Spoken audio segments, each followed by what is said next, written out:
and I think you're going to enjoy the show a lot. We have a very special guest tonight. We have Raheem DeVaughn.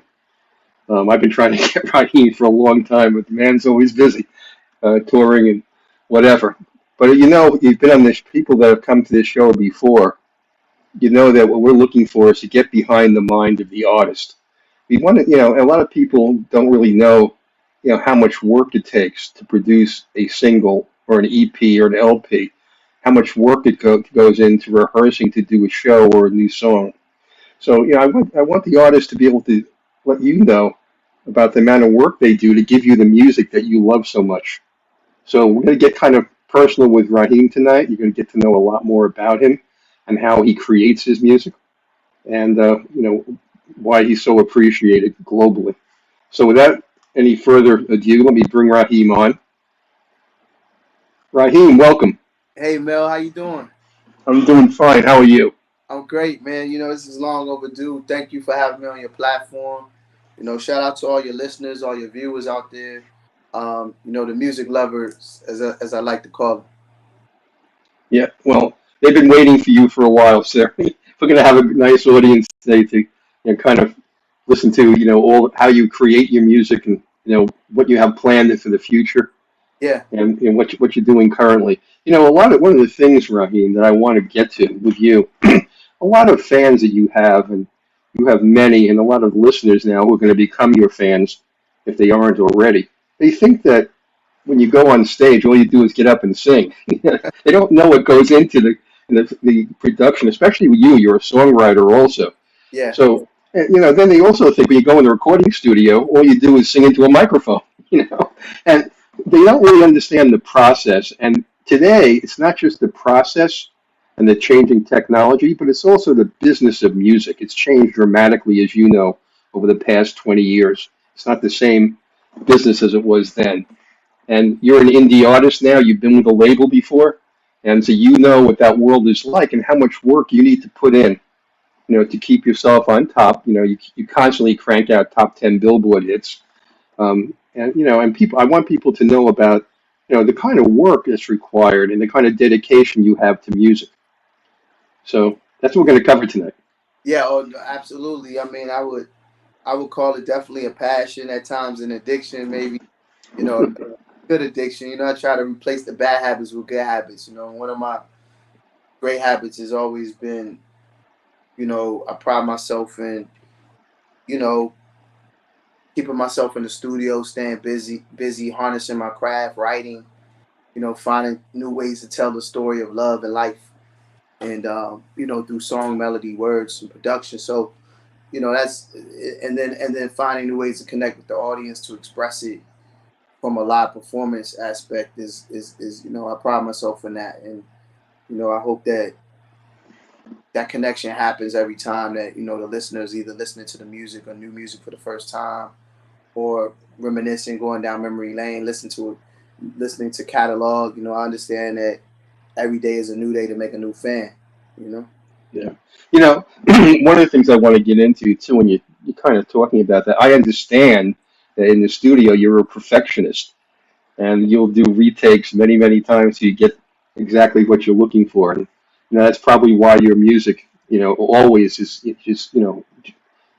it's just, it's not commercial music that you do. It's better than that, because I think that you put the kind of work you put into it, the orchestration, everything about it, is always, 100%. So I'm going to spend some time talking about that process with you. But let's start off, letting everyone know what's cooking. What are you doing now, and what's on the agenda?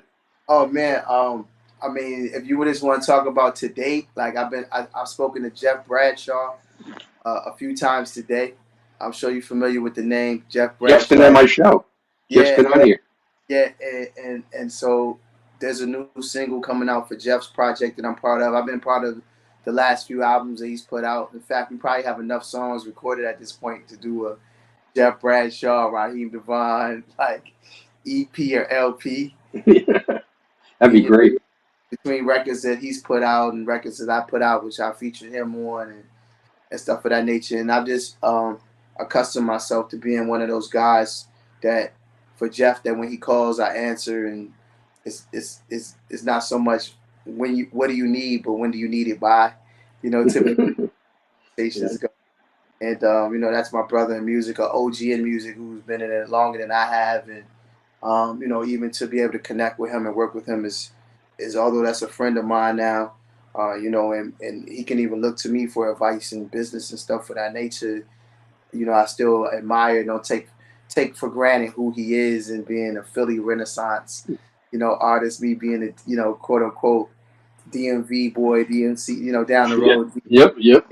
down the road down here in DC, and being able to infiltrate that Philly sound and that camp out there, yeah, Jeff is my guy. And so we have something. It's a record called I. It's definitely a different direction, I think, than anything we've done. And he's, when he reached out initially, he said he wanted to do something different. So can't wait for the world to hear that. Simultaneously, while I'm on those calls, I'm just getting back to DC from Delaware, um, and working, with my brother in music, Kenny Dope Mm-hmm. Gonzalez, for Masters of Work. We're working on two projects simultaneously, and we're finishing those up. One has been a top secret thing we've been working on since COVID kind of hit, and I just like to refer to it as the Marvin Gaye album or the Marvin Gaye sessions. So those we're wrapping that up. Looking forward to letting the cat out of the bag on that. This particular project will be available only on vinyl. Oh, wow. Great. Yeah, so it'll be available. We still figuring out the details of it, but it definitely will be, a body of work, or a single collection set that will be distributed strictly on vinyl. 45s, 12-inch, 33s, whatever we decide to do. With that, I mean, and I'm hoping that pre-orders will be up sometime before the year is up. Very special project to me. Especially with the comparisons of being compared to Marvin, Yeah. um, Yeah. the way that I lay the vocals, and just him definitely being an influence for me as a artist who not only did very unique things with when it comes to making records for the bedroom, and it spoke to love and intimacy, but also records that speak to a higher level of consciousness, Yes. and Yes. social issues, which is one of the things I pride myself in doing. Just really following in the footsteps of artists like Marvin and Curtis What's Mayfield. going on? Yeah, Bob Marley. Yeah. Definitely the Marvin. I won't say what it is just yet, but there is a Marvin Gaye, you know, body of work, recordings that we've been working on with myself and Kenny Dope Gonzalez, and then we have a BBE album coming out. Um, I could say probably within the next 6 to 12 months. You can look forward to that as well, which is a collaborative effort project between myself, Kenny Doe, and BBE as well. You may know of Pete. Yep. I've been to do business with him for a long time. I've been a fan of BBE and what they've done for music and soul and DJs and whatnot. Since my early relationships with Jazzy Jeff and the Magnificent Project, which was distributed by BBE. That was the first time I you know, became aware of them and met and had the opportunity to meet Pete. And I always say, like, once I entered the free world of an artist and could just do what I wanted to have a energy and a synergy with them. Being as though what they mean to the culture of music abroad across the pond, I think it would just be great for expanding my following as well, and connecting with music lovers there. So we're working on those two things, and as well as many other things. So those are the two main things. And then I have an EP coming out, for just the Raheem DeVaughn, like, more mainstream R&B, soul music lovers. I think I've found a way to kind of fuse what we know, where we know to be R&B, where it is now, what has been known as. There's always a, a nice handful, teaspoons, and whatnot of '90s Renaissance, R&B flavor in the gumbo, of what I'm cooking up. So I have an EP, The Summer of Love, which will be dropping in June. The first day of summer is the goal, which here is in the States is considered June 21st. And I'm looking to drop the first single, which is called All Night, produced by Hypnotic Music Productions, who happens to be like my engineer, who I've worked with over like 20 years. He's when he has time, he's like a phenomenal producer. So I said, yo, for the summer, let's do something that showcases your production, my songwriting, my vocal arrangement, and just put something out for the summer that's just is great to just keep the algorithms jumping from a digital space. And you know the new situation that I'm involved in with United Masters in terms of being my partner for distribution, distro of my music moving forward. I figured it give me a good opportunity to see what that system's like. I've heard a lot about it.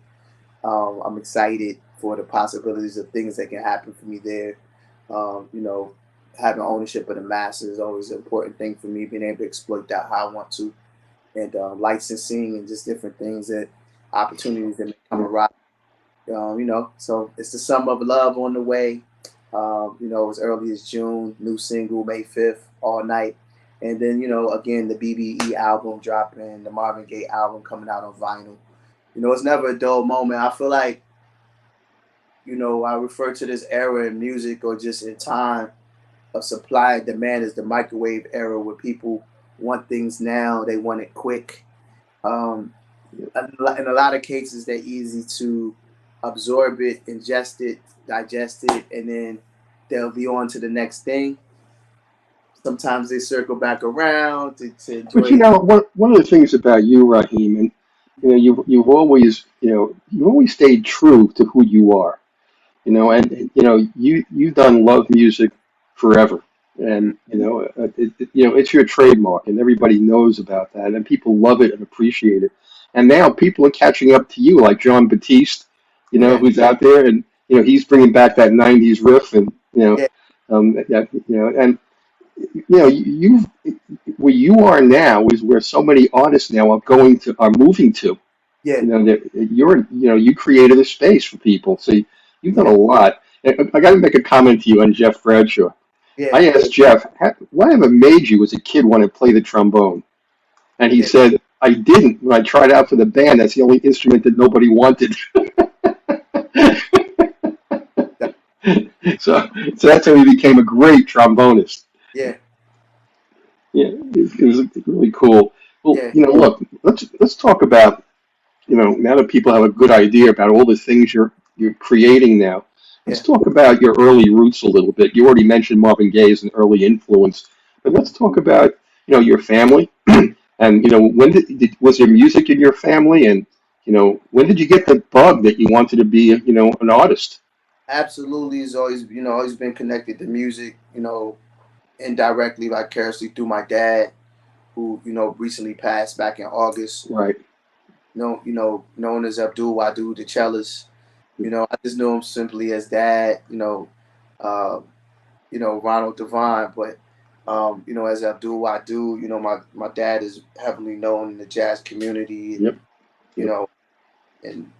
know, as a writer and a composer, and as an innovator, and his technique, his style of playing, the cello with the bow and with his fingers, and Yeah. just and being a child prodigy cellist, out of Cleveland, Ohio, is not your average normal thing. You know what I mean? No. Um, growing up in the '40s, growing up in the '50s, and whatnot. So, um, you know, definitely had that itch. I think what made me the vocalist is that, much like Jeff, I didn't have the discipline or really the desire at the time to learn to play instruments. You know what I mean? I just wanted to be a kid and enjoy. My dad used to really be on me kind of hard about just like picking up an instrument, picking up the violin. I feel like it might even broke his heart that I wasn't like, well, but heart might be a stretch, but found it. Found me to be pretty stubborn like him, like the Taurus that I am, and rebellious at times, and just saying like that. That's not something that I wanted to learn. Now, had I known what I know now, 30 years later, 40 years later, I would have gladly learned every instrument that I could at the time. And of course, like they say, it's never too late, but um, definitely I would have. It was something I think I would have enjoyed and probably would have liked to have pursued at a younger age. You know what I mean? Sure. Now say this, like, not learning to formally read and write music has, at times it has its disadvantages, but I think for me it's given me more of an advantage. You know, In what way? That was an advantage to you. I think when I'm breaking certain rules or defying certain, defying gravity, to say, like, musically, and doing things that when people hear it and they're like, well, how did he hear that over that? Or, like, I don't, it's kind of Yeah. like, I don't know the rules that I'm breaking, or if there are rules. In some cases, somebody would say, well, you can't break the rules until you know the rules, you know? Yep. But, So when did you get the idea that you wanted to be a vocalist? um, definitely when I was young, I probably would say, like, really had that bug, like 1984, 1984, 1985. You know, this is the height of, like, Michael Jackson, the height of Marvin Gaye, know, Prince. Probably as far as, like, male influences, like, definitely Marvin and Prince are my two biggest influences in music. Like, for totally two different reasons, but then for totally two, like, there's similarities there though too. Yeah, You know? the Barkays. Remember them from back Yeah, then? yeah. I had Larry Dodson on, and he told me the Barkays had 20 number two Billboard hits, and I said, "How many number ones?" He said, "Not one." And I said, "Why?" And he said, "Michael Jackson." Oh yeah. I mean, yeah. Between Michael Jackson and Prince, nobody could be number one. And Mike was a huge influence too, but just like Mike was just kind of on a different level of a pedestal for me. You know what I Yeah, mean? yeah, Like, but my top probably five for me, just like growing up, sneaking into the records, digging in the crates, listening to things just out of curiosity. Um, you know, Prince, Mike, Marvin, um, Luther, yeah. and and then I'd say Bob Marley. You know what I mean? And that's not to say, like, those are my top five, because then it was like definitely Stevie, you know, is in Sure. there. Um, Sade. These are just things I just naturally just, like, took to. Anita Baker. It was Yeah. just something about it was just something about them. You know what I mean? Being young enough to being at that age, like, knowing who Quincy Jones was, Save the Children Project, being able to, uh, connect the dots on that, you know. Um, yeah. Is Stevie Wonder in that mix somewhere too? Oh, Yeah. Stevie's all in there. When I you talk, always hear I hear when, a lot of Stevie and you. yeah, yeah, oh, absolutely. When you talk about Stevie and Mike in particular, then you start talking about, like, the Motown era, and it's Yeah. like, that's its own. We'd be here tomorrow till Yeah. yeah. Did you were you involved in music in public school at all? Yeah, I was a bit of a recluse. I did. Really? I had my moments, like, yeah, I definitely had my moments, like, in high school, but definitely, like, my first 3 semesters of college, music was the reason I dropped out. I decided I was going to be in this group at the time, or be an R&B singer and a songwriter, and then I didn't need school anymore. So, What you know, what group was that? Why don't you tell everybody about that period?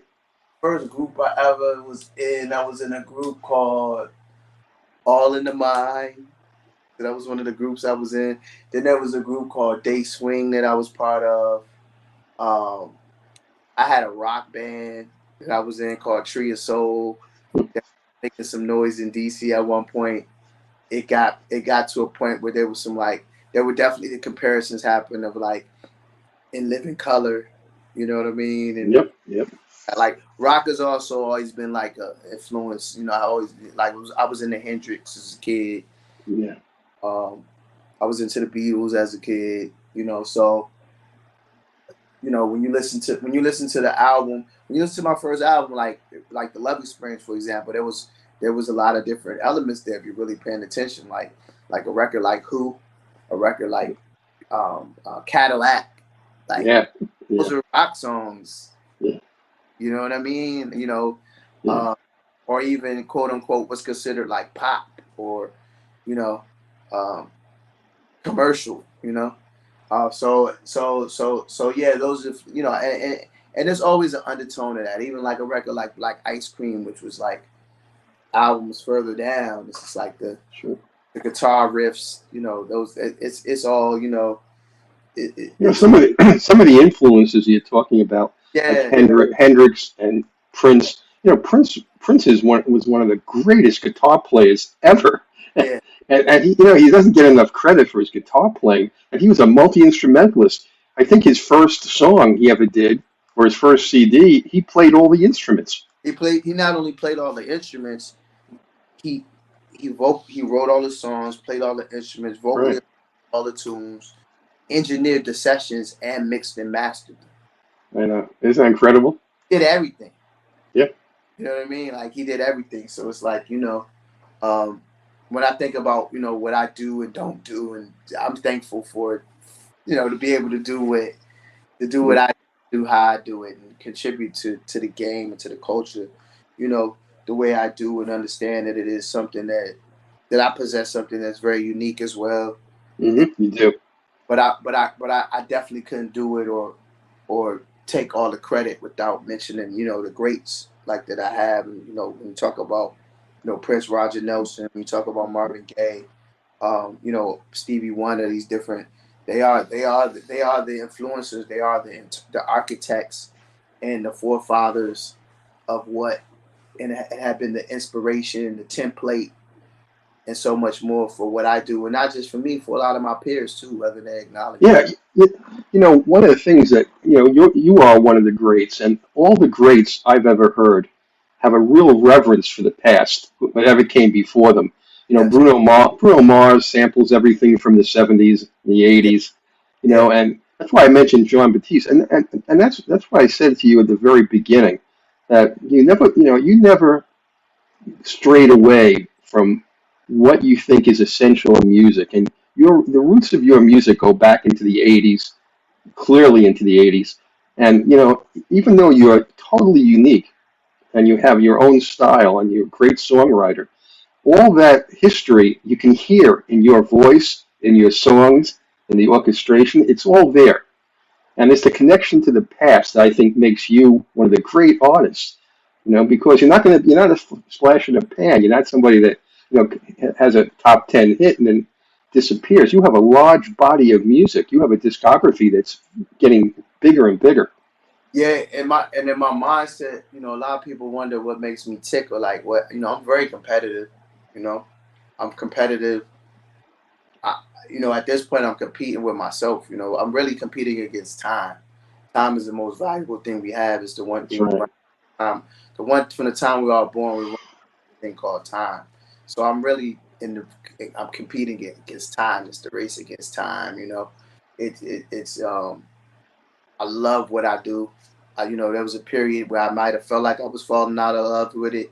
Maybe anywhere somewhere between 2010 and Why 13. don't why don't you talk about that for a minute? What happened? This happens to a lot of artists. They go through this. This business happened. I was quickly reminded of like the importance of business and the things that make this thing move and finance and just the gatekeepers of it all and understanding that um you know understanding purpose, understanding sacrifice, understanding that in order to have some things you never had in life, you got to do some things you never done.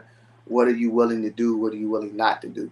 How Yeah. do you measure success? you know, for yourself versus how people measure success for you, you know. Were you thinking of quitting? Nah, I never quit it. Yeah, good, I'm good. not the guy that's going to retire or quit. That ain't. No, but you weren't back then. I'm talking about. Were you frustrated? Nah, just regrouping, just trying to kind of just Yeah, figure it out. You know, understand the matrix of it, not realizing that I'm the source and the power really lies with me, that's right. and it can go from 0 to 60 at any time I wanted to. You know what I mean? Your first big coming out was with Jazzy Jeff, Yeah, right?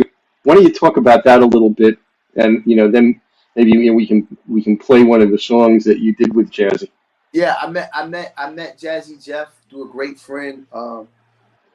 To some buddies I met at an open mic. You know, while I was pursuing, I finally said I was going to give the groups a break. Um, and then I co-founded this group that really started making some noise called Urban Ave 31. Um, I know that group. I didn't know you were part of that. I knew that group. Yeah, I, I'm the lead singer. I wrote the songs along with this group called yeah, like the hip hop Wu Tang out of DC. And yeah. remains were like Wu Tang slash Public Enemy with a splash of Arrested Development. Development. Yep. And so but we all kind of connected and formed our Voltron out of an open mic setting called Bar None on U Street in DC. And Yeah. at the same place I met Hilton Felton's son, W. Ellington Felton, which we formed a group called the Crossroads. So locally I was part of these kind of like Wow. groups like the Urban Ave 31, and then it was the Crossroads, you know, which was like the dynamic duel of DC, me, myself, and West Felton. And you know, to this day, we still make music. Our last album was distributed by BMG. It was called Footprints on the Moon. You know, Yep. uh, Great, great album. yeah. So in the midst of that, I met this brother named Cy Young and Kev Brown, who pulled me to the side one night and said, "Hey, man, we've been coming here, bar none, and I love what they were doing. They were doing some really progressive, like hip hop, like but really dope hip hop, like kind of like, yo, y'all remind me of like Pete Rock or CL Smooth. You know what I mean? Like it Mm. kind of had a vibe like that, but it also had like where it wasn't like intentionally could cross over and be commercial, but it just sounded good, right? Like too good for it to just be kept here in the city, you know, in DC. Yeah. And unbeknownst to me, they had already been going up to Philly and connecting with Jazzy Jeff and that whole music scene. And they said, "Yo, we're working on an album with Jazzy Jeff. And Jeff. We want to take you to meet Jeff. Like you need to meet Jeff." Okay. And you know, and in the music community amongst ourselves, we call Jeff. We kind of refer. We kind of refer to Jeff as like Morpheus. You know what I mean? Um, you know, anybody that knows Jeff or you know of like the playlisting thing he was doing at the crib where he was having people come out and different artists. Um, that's a whole nother discussion. But yeah, No, it's a good they, discussion. I want to play one of those songs somewhere that you did with him. they took me to meet Jeff, and when they took me to meet Jeff, my whole world opened up to a whole. You know, Jeff was Jeff was like the Philly. He's like the OG. He's like it's like going to go see Osiris. Yep. So instantly, I mean, I met, from going, I started to basically live out of the studio up there. I'd go up there and be up there for days at a time, same clothes, the whole nine. Jeff had like, it was like Willy Wonka in the chocolate factory. There was like 7 studios going at one time. I had never seen it before. In one studio, there's Kev Brown. In another studio, there's Eric Roberson. In another studio, there's, I'm meeting coming up tomorrow. There's this guy named Dwelle that I want you to meet from Philly. I want you to write maybe a tune or two for him and connect y'all. I think y'all sound would blend. It was so many people in relationships and stuff that Victor Duplay, James Poyser, people, because I was a credit reader, right? And this is at a time where Jill Scott had already came out. Music Soul Child was already out and successful. Um, you know, I think Bilal was out at this point. Aries was already known of. Like that whole Philly Renaissance Right. movement was already happening. Um, um, so I'm like, oh wow, I'm right where I'm right where I need to be and where I always wanted to be, and I just really took advantage of it. I spent, I was in there just kind of like, you know, Eric Roberson often tells the story of like me, I guess, saying like I would write songs so quickly, or we would knock out, I would knock out stuff so quickly. It was if I had two pencils and one in this hand and one in this hand, and I would just be doing anything. But the thing is, I don't write stuff down. So that's, at that point, I had gotten away from the process of like part of the process was not to write things down and to be in the moment and to get it done. Even before meeting Jeff, I had a discipline where I don't like leaving songs unfinished.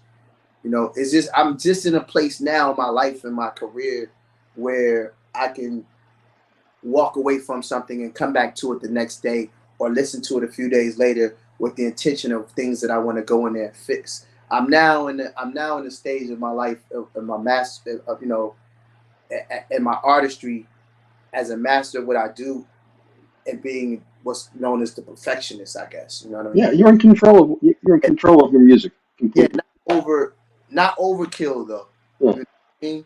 Like, but just okay, yeah, that's now it's done. I'm able to see it with a different eye and know when the Picasso is like complete. I had Brian Culbertson on, and we were having the same discussion that you and I are having right now.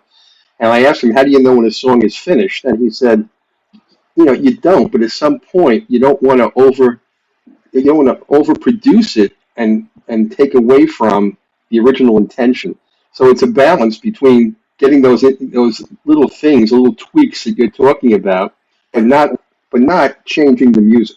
Yeah, and it's an interesting thing because I go back and I can listen to the Love Experience album, and there's things out here, and there's like beautiful moments, and then there's things I hear that Yeah.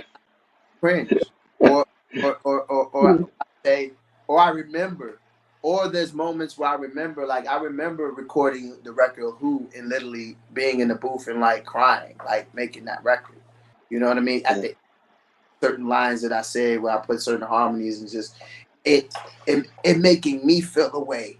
It's saying like, wow, if it makes me feel like this, I wonder how it's going to make somebody else feel. Exactly. Understanding like that's what the gift is all about. That's That's how you connect with your fans and with your audience. Let me ask you. That's when you know you're selfless in your artistry. You know what I mean?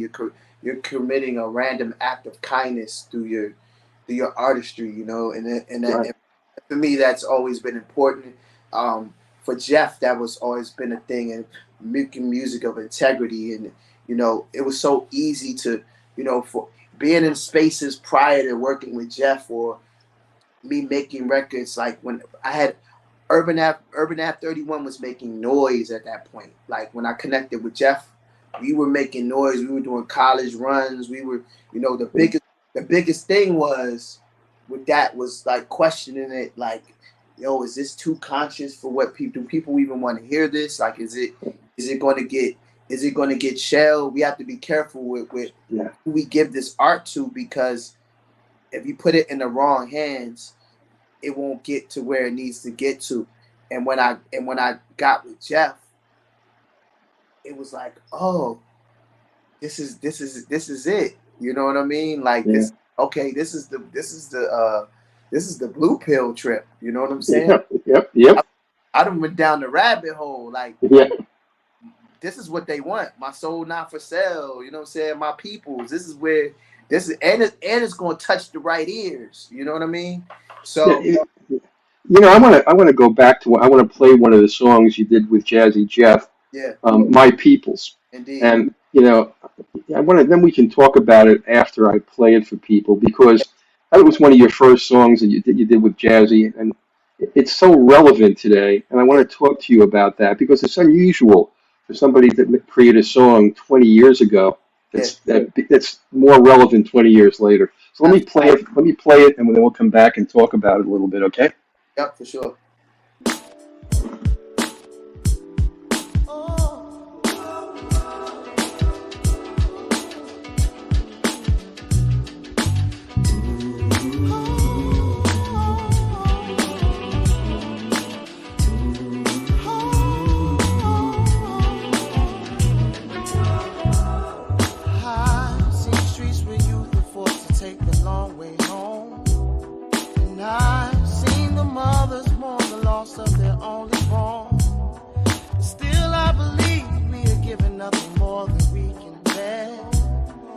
vision is only blurred when life seems unfair. So who am I to judge the man with the needle in his vein when he's just chasing freedom to escape the pain of the world's fast-paced pipes, shortcomings.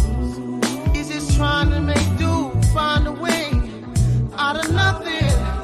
It's like we're damned if we do, and damned if we don't. And it's a very thin line between respect and being broken, being one red button away free. Always called the minority, and always pulled over, facing police brutality. Why is every street a living hell? Probably because they want us to fail, yeah. 3 strikes will surely pack the jail, like the slave ships when they sail. Whoa, whoa. Years and years of civil rights chasing to pass that bill. But ask yourself, people haven't changed or always standing still. Down and out struggling in this concrete jungle, one check away from starvation, poverty. But they say being free is about speaking your mind. Prophesize too much, and that's where they draw the line. A line as thin as the line between war and peace. A line as thin as the line between West and East. One button away from World War III. Being called a minority and being pulled, always being pulled over and subject to brutality. Why is every street like a living hell? Probably because they all just want us to fail. And 3 strikes will surely pack the jail, like the slave ships when they sail. But they don't know how people was made to go. My people all say to my people got more people for them.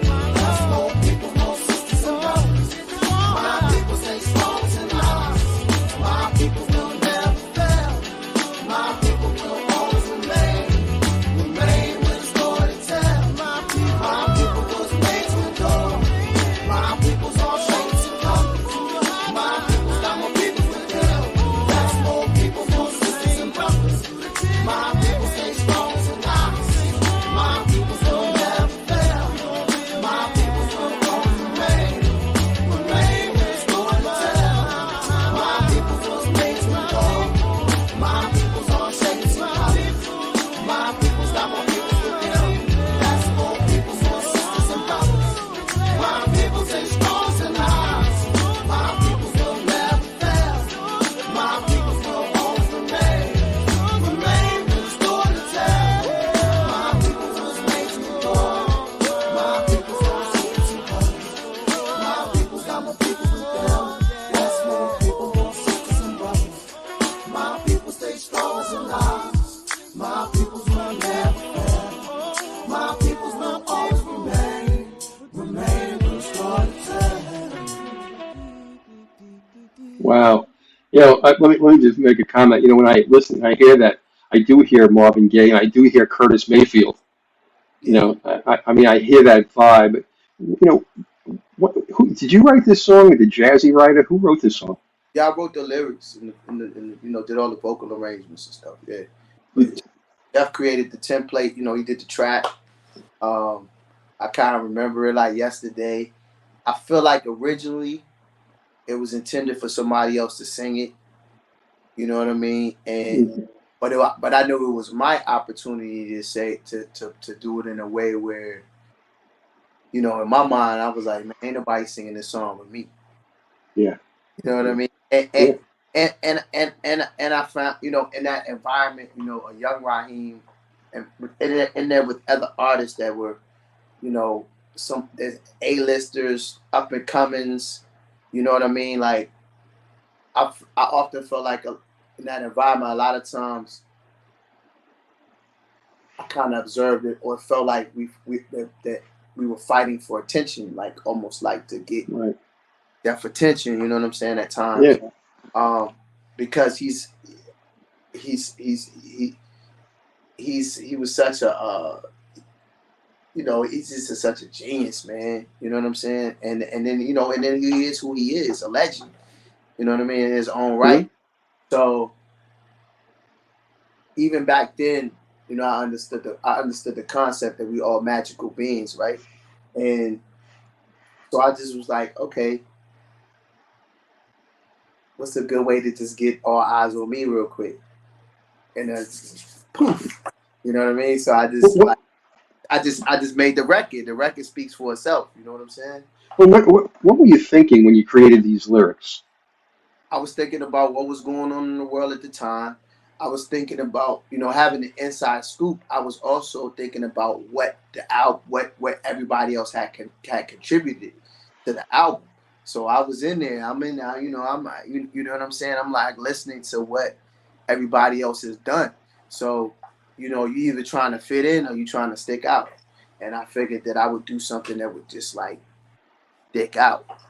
You know what I You know, mean? that song is so relevant today. But You but know, al- people, but go ahead. also but also fit right into, if you listen to the rest of the album, it fits like into the sequence of what was going on with that body of work though too. You know, So, complemented it complemented what was going on with the body of work. And then there were songs on that body of work that complemented what I contributed to the project as well, if that makes sense, you know. yeah, So well, when you write a song, it's like it's right? being a team player. It's being a team player, but also hitting the buzzer beater shot with 5 seconds to go in the fourth quarter. When you create a song like this, do you think about the other songs that are going to be in the album, or do you Oh, just, or oh, are they oh, just oh, go ahead? absolutely. And it was a great experience for me because one thing I learned in that process from being around Jeff, and being having the luxury of being able to be around Jeff, to be able to be around Kenny Dope, to be able to multiple times because I met during that time. That's how I met Kenny Dope. You know what I mean?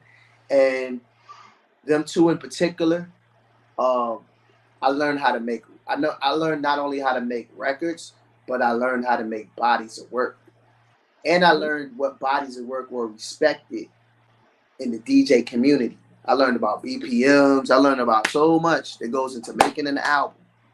You know what I'm saying? Um, to who's mixing it, who's mastering it, how long it needs to be. Absolutely. You know, how long it doesn't need to be. Let it breathe. Let it breathe. Let it. You know what I mean?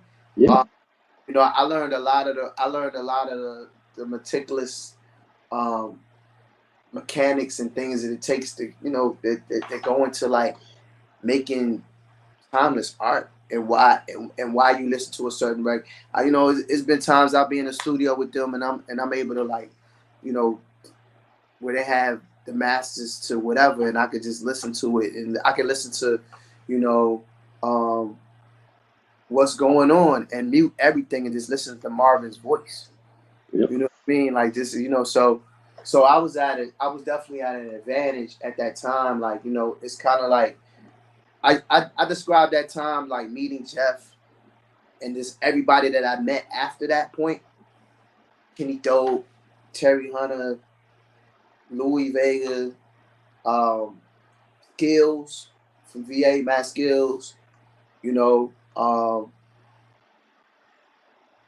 I learned so much on the live performance side, the studio side, from being around some of the dopest MCs that the world may never know.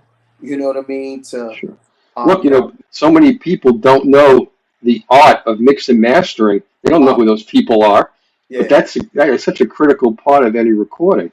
yeah. You know, It's just so much that I'm thankful for that experience. You know, to be able to you know, and understanding like, you know, the importance of people and relationships. You know, the three most valuable things we have is you know, time, the gift of decision and free will, and the gift of one another.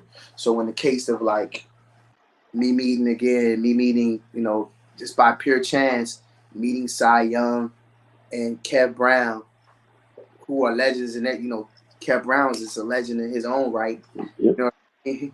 Um, and then, you know, meeting Jeff, and then meeting, you know, Jeff saying, "Hey, I want to send you to, I want to send you to Jersey, to New York to go work with my buddy Kenny Dope from Masters of Work."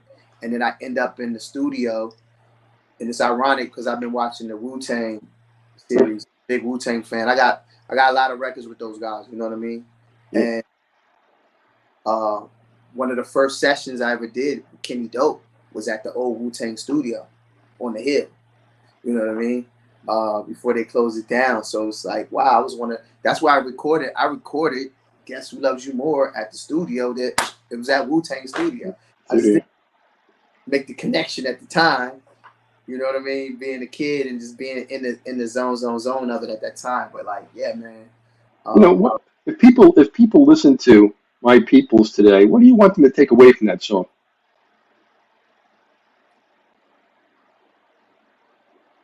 That it's a higher frequency that we all can operate on. You know, how important the frequency of music is, and how it can change the world for better or worse. You know, that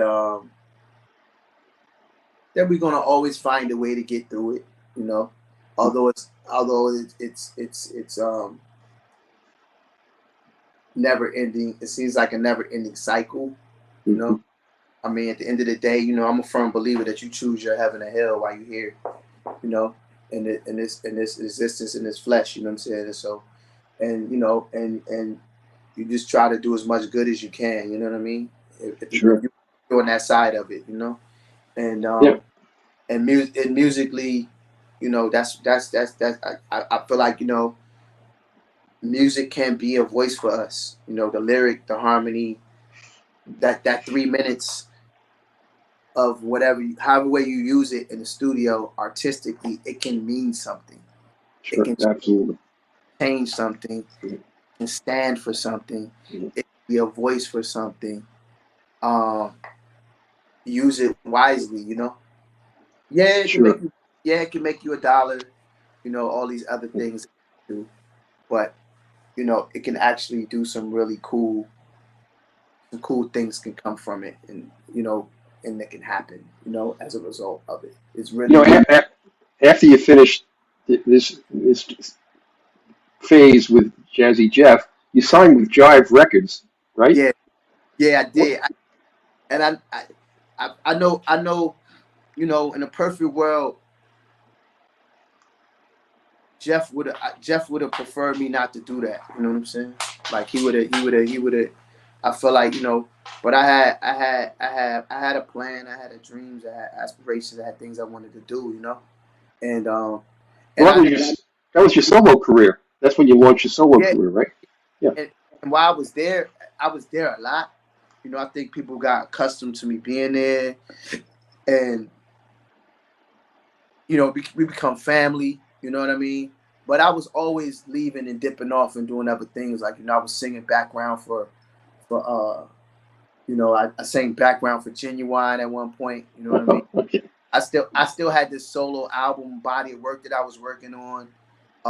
You know, I had managers that I was like signed to, and business that I was actively shopping to go get a deal when I wasn't there. I was going and, you know, jumping on the Amtrak, you know, from DC to New York, you know, riding through Philly like, oh, I was in Philly last week. I wonder if maybe I'll stop back on the way back down and go to the studio and, you know, and crash and, you know, and be there for a couple of days. But I was always actively pursuing a career as, you know, Raheem DeVaughn in the midst of like Urban Ap 31, The Crossroads, working with Jeff, you know, working with Kenny Dope, you know, putting out house records. I still was pursuing, you know, I'd been to umpteen labels, you know, RCA, where I thought initially I was going to have a deal, and then they ended up, you know, folding, and you know, I did the Jive showcase in 2002, and they wouldn't let me leave that day. It was supposed to be 15 minutes, probably ended up being almost 2 hours or an hour and a half of performing. And can you do another one? And can you do another one? And they were just kind of just like blown away. But I had at that point, I had been doing so much performing live, open mics, college pop up, you know, visits, and whether it was with, you know, whether it was with Urban at 31 or my own, sitting in with Jeff, going to Ireland for less than a 24-hour turnaround trip with Skills hosting and me hosting, MCing while Jeff was spinning. You know what I mean? Like it was no environment you couldn't put me in with a microphone as a singer Yeah. or no that or as a crowd controller, an MC, and knowing like, oh, okay, that's this how it's done, or this is all right, it's a lot of power in it. Let me see what happens when I do this. Okay, that works, trial and error. So even now, when I do these concerts, it's just like, it's a phenomenon. It's like, the cult following that I have, and just I'm thankful for the new audience, the new fans that I make. But in my mind, it's like I'm like Geppetto up there. It can go anywhere I want it to go. You know what I mean? It's Yeah. just Sure. You using know, using it for good. when you had your first solo hit, "Guess Who Loves You More," did you expect it to be a top 10 Billboard hit when you did it?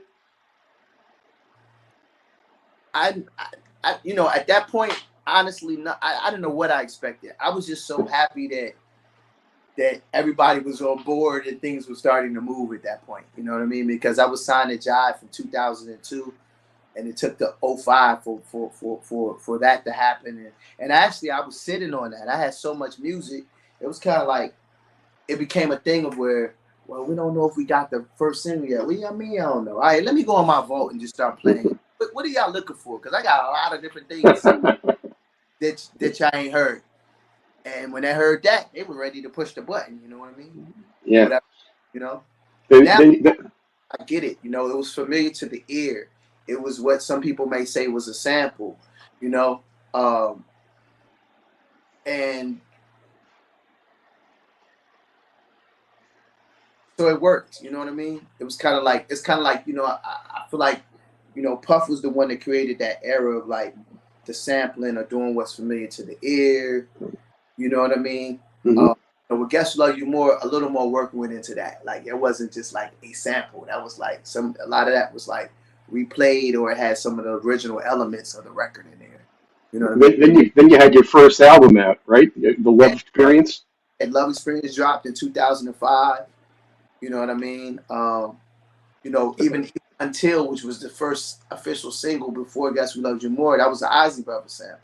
You Yep. know, I was always heavily influenced by hip hop too. Let me say that. Like, so again, that connection, be able to connect with Jeff, and like me being a hip hop head, and I never rapped because I didn't have the patience to write the raps.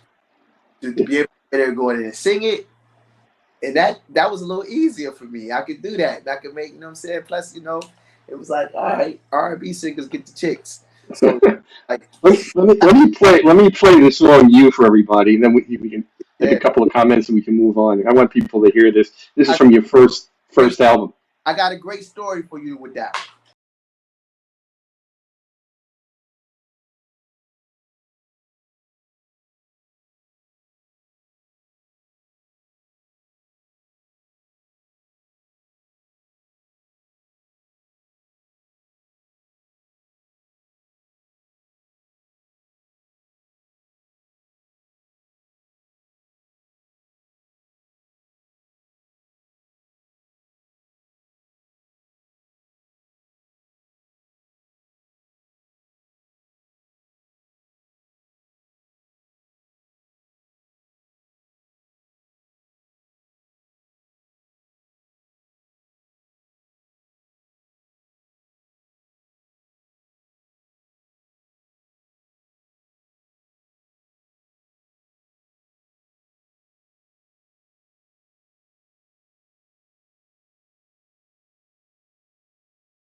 That's crazy. Yeah, I mean, I could see that. I So could see go that. ahead, your turn now. I recorded that. I recorded that at Jeff's studio at the time. That was one of those records. Like I would be in there working, like when nobody else was working. I'd be in there working for me, potentially something that could be for my album or something that could be, um, for somebody else. At the time, I was kind of like a session writer up there. Like I was there, kind of work for hire writer. At one point, I kind of worked out a situation with Jeff that where I get kind of get like a stipend. You know what I mean? I was Hmm. always in business. I was always on like trying to make that record, and that was one of those records that I ended up making. And then when the deal happened, um, it made it to the album. Plot twist though, it taught me a lot about business though as well. Shout out to Terry Hunter, DJ Terry Hunter from Chicago, who came through and saved the day. Um, that is not the original production to the song. Okay. Yeah, that is not the original production. That is, um, yeah, it's a long story, but What's the short version? the short version is if you go listen to I forgot which album it is. It's a Jill Scott album, Not Like Crazy. And if you listen to the music, but Not Like Crazy, the production, not the top melody, not the lyrics. If you listen to the production, that's the original music to you. Yeah. Yeah. Well, It like a lot of stories that go on behind the scenes. Like, I know. Oh yeah. Oh yeah. and the bottom line is, I learned that like in business, like if it's something that you love, if it's a track you love, or whatever, you got to cross your T's, you got to dot your I's, make sure you handle the business with the producer, make sure Absolutely. you can't just assume because you recorded to a track like it's going to be yours. Like it's business that needs to be handled, and that was just one of those opportunities where the producer at the time had to eat. It was an opportunity where she wanted that track, and it was shot for whatever reason, and yeah, she ended up with it. And I mean, it was literally I remember the albums, coming out, having a date, and they literally were so they at one point they were like, we'll just put it out a cappella, and I'm like, what?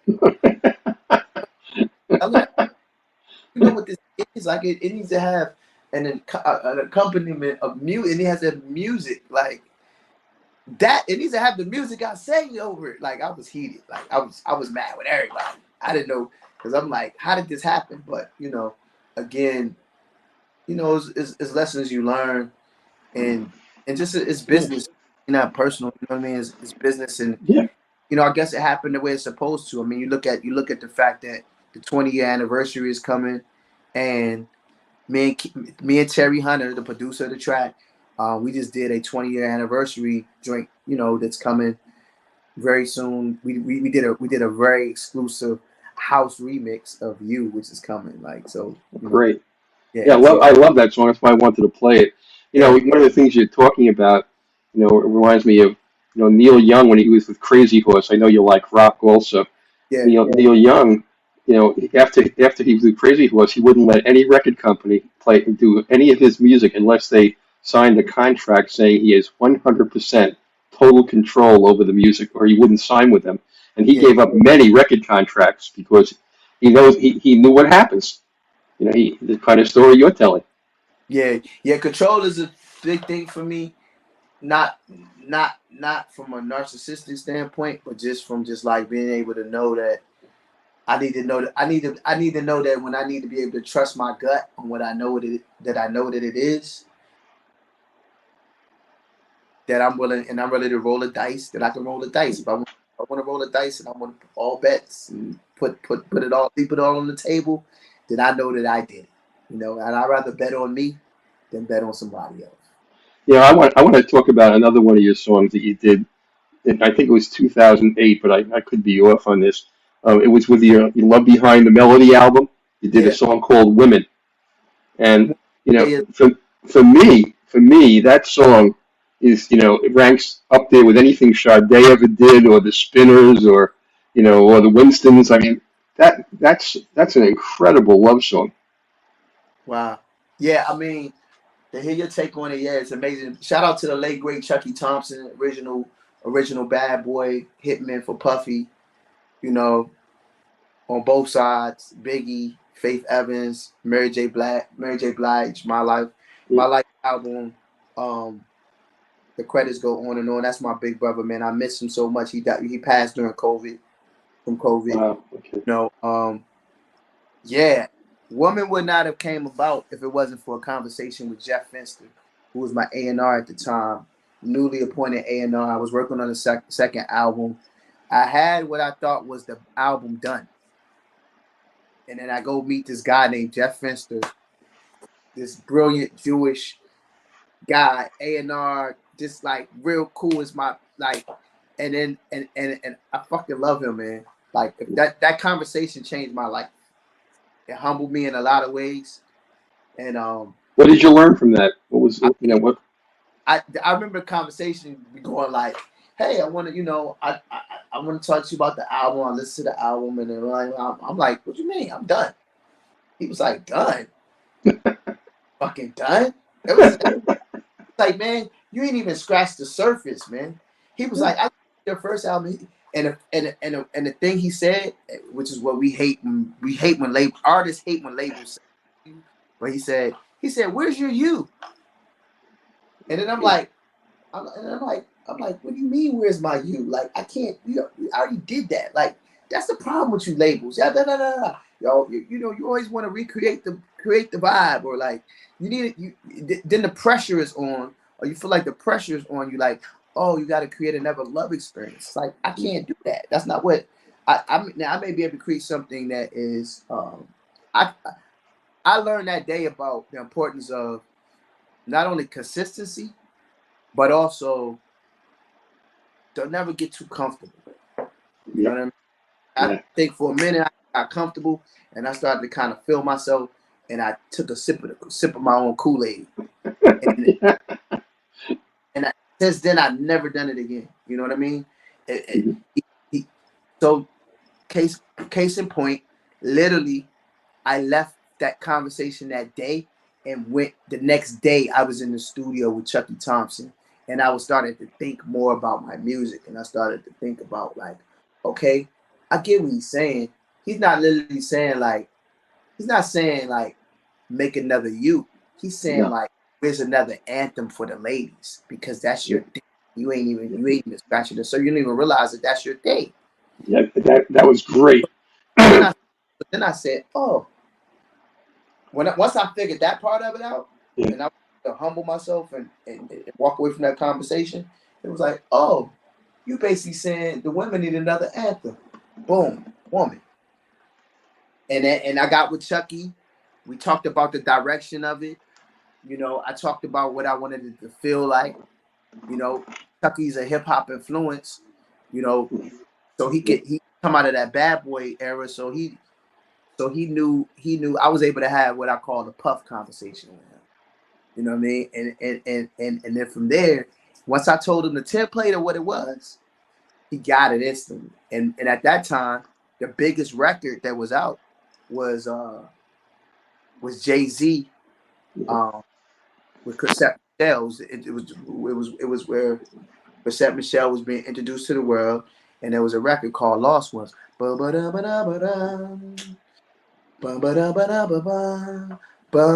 I said, yo, the template for what I want to do, it need to feel like that. Like, if I could sing over that or something that feels like that, make me something that feel like that, I'll do the rest of it. And then Chuck got in there. He had some young boys in there, in there with him. And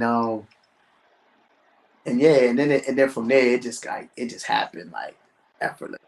Where I'm at right now, the studio I'm at right now, Chuck used to have a studio probably about 10 minutes from here. And that's where it happened, man. That's where the magic happened. The rest of it was like, that went on to be like Aretha Franklin's favorite song. Yeah, that's what I was trying to get you to do, and you're doing it now. how'd you become, the magician of love, which is what you became, you And look, know? again, Jeff just kind of just really put the battery in my back and like, oh, from there, he said, hey, I want you to go out. I got a friend of mine I want you to meet named Mark. As a producer, I want to go send you with named Mark Batson. I went to go work with Mark. I was like, oh, I get it now. I see what you're trying to do. Yeah. You're challenging me to be great. Yes. And that's what great managers, that's what great A&Rs, great producers, that's what they do. They challenge you to be great, man. And I talked to Jeff probably in the last 3 to 6 months. Every time I talk to him, I always kind of go back to that space and I have to thank him and tell him, whether we just checking in or whether it's to do new business or whatever, just to say, hey man, like, thank you for that moment. You don't understand what it did for me, like musically. So that every time that I go make an album or EP, I go to that place. Or if I say, hey, is this a record I want to put out? This is something new I want the world to kind of hear from me. You know what I mean? And I go to that conversation. Like, Yeah, what's great about that conversation that you just related, he wasn't telling you to go back and reproduce what you already did. He was telling you to dig deep into your soul yeah. because you're more than that. And recognize who you become to the world and Yeah. what people would love to hear more of from you. You know Absolutely. what I mean? He wasn't saying, Look, you can't do this, you can't woo, woo, woo. Just don't forget, there's a reason why ladies loved LL Cool J. You know what I'm saying? Yep.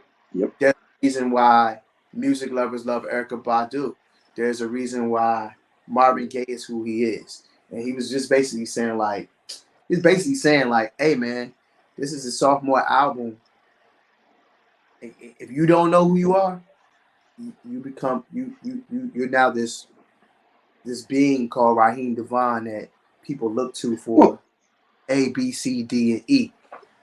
Raheem, it's not necessarily the song or the album. It's the person who you are. And Yeah. I'll give you one of my great examples. My friend Macy Gray. Yeah. Macy, she's eclectic, and she doesn't do a lot of originals. Yeah. But everybody knows her soul. Yeah. It's in everything, and that's how they know you. They know you that way. Yeah. Yeah. Let me play another one of your songs. Let me play Anytime, Any Place. Okay. Okay? I share this one. What? It's funny every time. It's funny hearing people say my song because it's a remake, but now it is my song. It is. That's what I love about remakes. If it's done right, that's why I mentioned Macy. When she does a song, it's hers. Yeah. And often, like in this case, the reason I want to play this, it's better than the original. Oh man, look, you said it, I didn't. But it is. You said that, I didn't. You know what I mean? I'm gonna play it now. All right. Love King forever. It's a new baby boom era.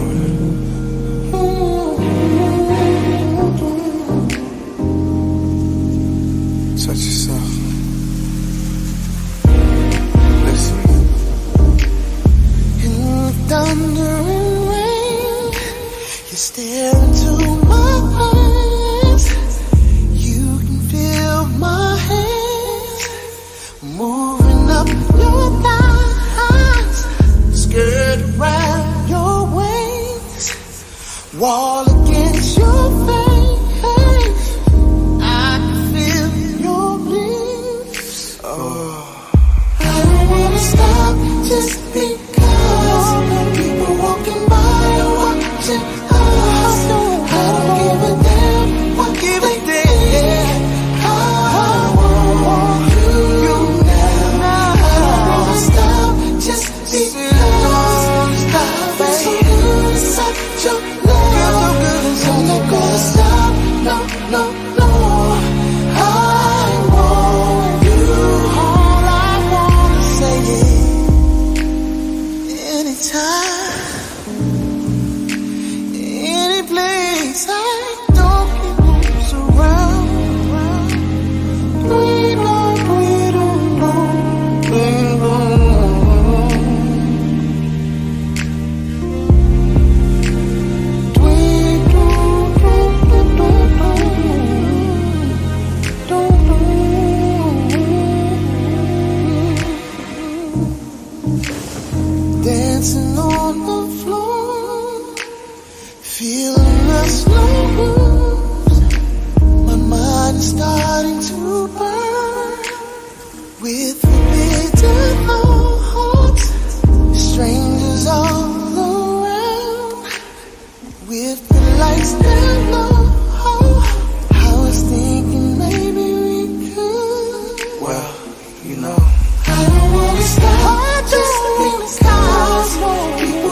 That is such a great, great song. Tell me what was behind that one when you did that one. And just wanted to make this. I'm in love with the song. You know, big fan of Janet. I feel like I often say it's a lot of great songs out there with nobody to sing them. You know, in this case, I just want to do my own spin on it. There's a plethora of remakes I have coming. That was part of my most recent project, From Lust Till Dawn. There's also a really dope James Blake cover on there, a Retrograde. You know, I'm a huge fan of James Blake. I hope to maybe work with him one day. I don't have any like ties or connections to him, but if you happen to know James Blake and you can hook it up, like I would love to work with him. And so again, it wasn't my attempt necessarily to kind of like make it better, but just put my own spin on it. You know what I mean? It's just like I feel like I'm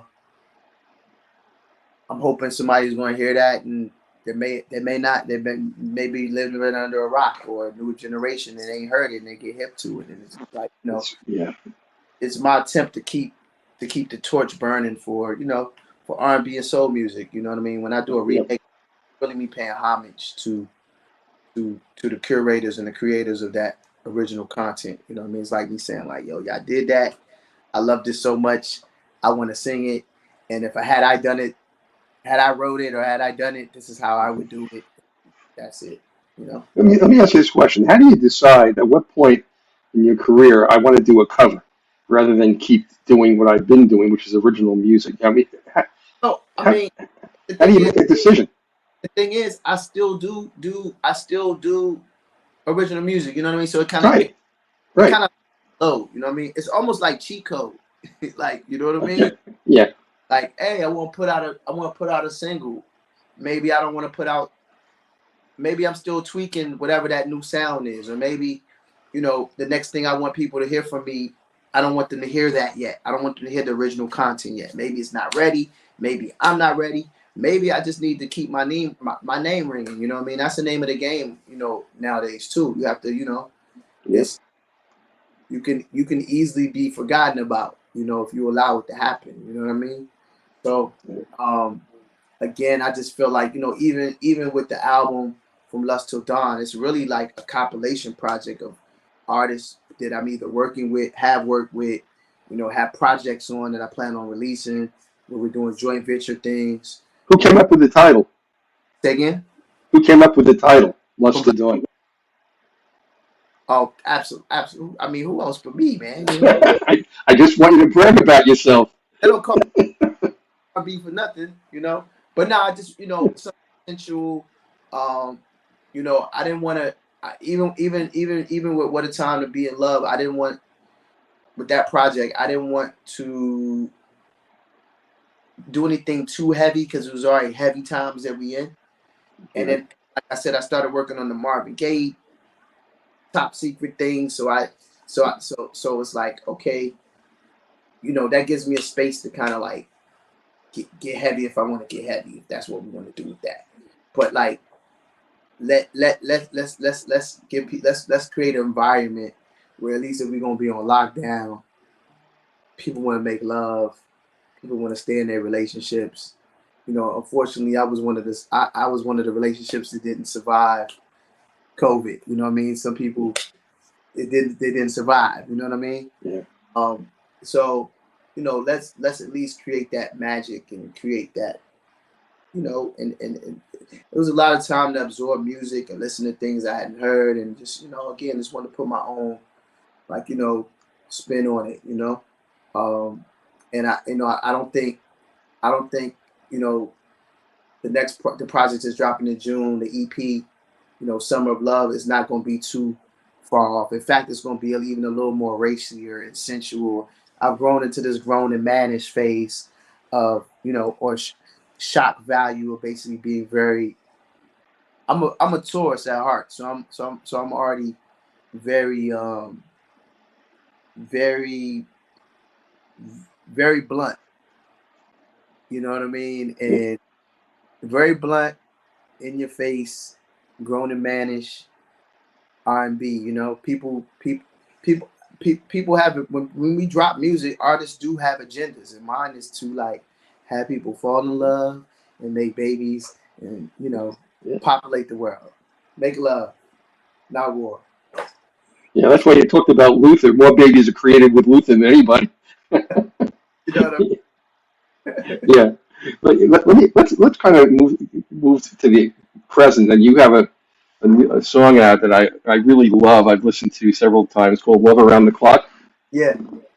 Why don't you tell everybody, how did that come about? And Yeah. So not only do I do collaborative projects with producers, uh, and of course my solo stuff.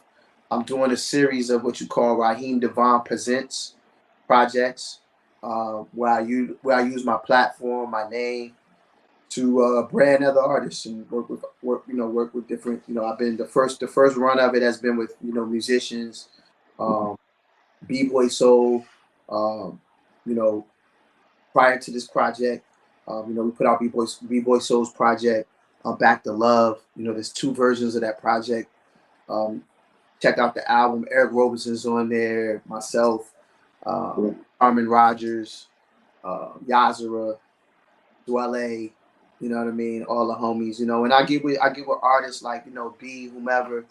He's a pianist, a producer. So I'm like, yo, make your wish list of who you feel like you want to have on this body of work, and then I use my relationships to make that happen. And Back to Love. Both versions are out now. This new project, Love Euphoria, is a collaborative project between myself, the colleagues who are some of my favorite producers to work with over the years, and a saxophonist named Vandell Andrew out of Dallas, Texas. And so again, this is an opportunity to not only showcase the producers I like to work with, but me and KP really came together to say, like, Vandell's already known, but this shows him in another light. Put some more eyes and ears on him. We can tour. We've found this happy medium between like R&B and jazz. yes, It even has an undertone of kind of like the trap R&B vibes as well. And you've always had a jazzy side to you too. oh yeah, absolutely. It's clear. That's it. Yeah, and it's so interesting. R&B, hip hop, rock. So many of those artists are closet jazz lovers. And Yeah. Eric Clapton just did a concert in Lincoln Center with the Marsalis brothers. He sat in, and he did jazz, and he said, "I've always wanted to do jazz. That was my soul." Yeah. And you never expect that from Eric. But that's Yeah. what he sat in there. He was grateful to finally be able to play jazz. Yeah. So You yeah, know? I mean, Guapale's always been a friend. You know, her and her brother, man, love them dearly, and you know, they made it really easy. We got the vote. I got her vocals. We recorded right in LA, right around the time of the passing of Nipsey Hussle, and before COVID, and you know, this particular record, it just felt and fit the mood of what we wanted Love Euphoria to be. You know, there's a completely vocal version of Love Euphoria that's coming, by the way. But this is one of the few songs where we wanted to have like an actual, you know, a vocal all the way through it.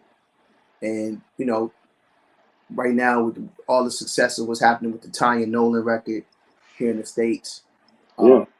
you know, the duet, which I wrote, which was produced by a good buddy of mine, Corey Moe.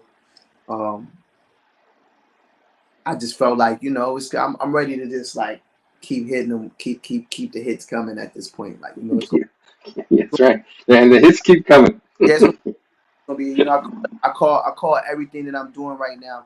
I've coined it the new era of soul. You know what I mean? So new era soul movement. You know what I mean? You know, there was a time it was called the neo soul movement.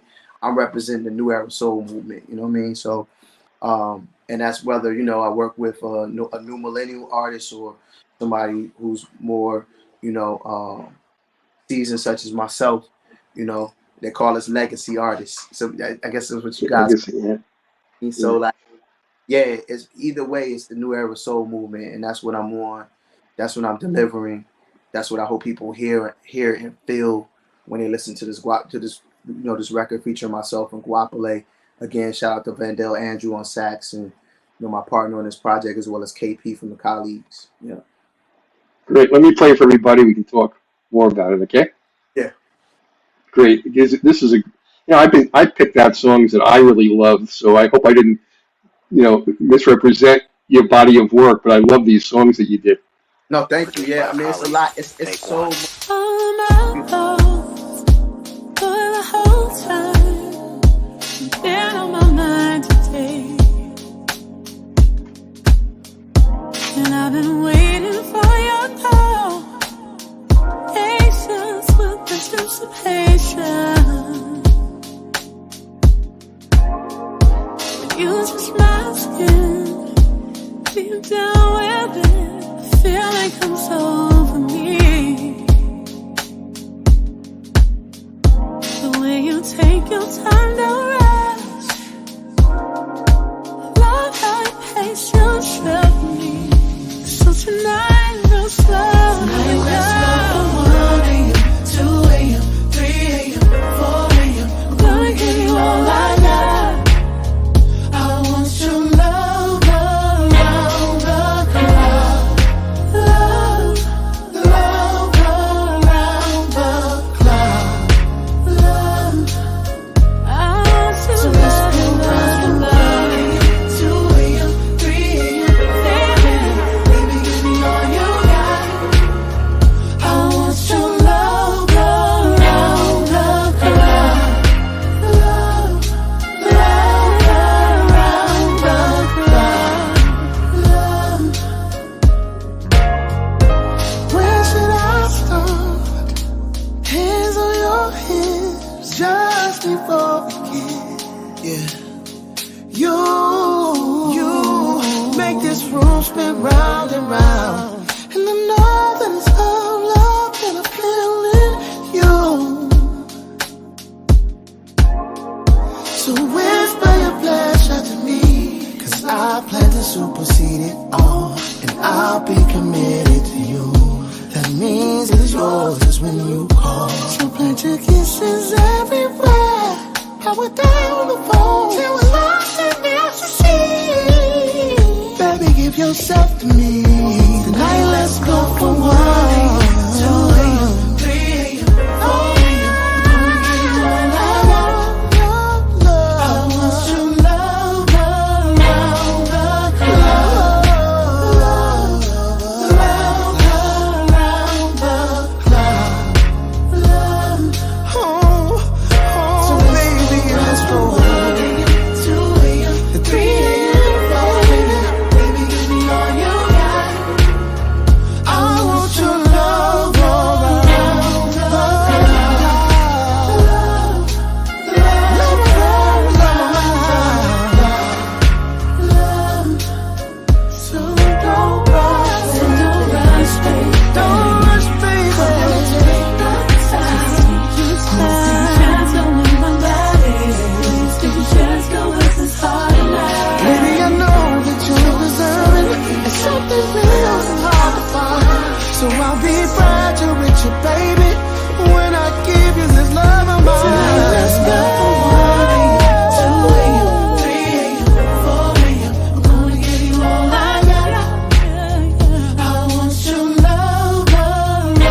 I love that song.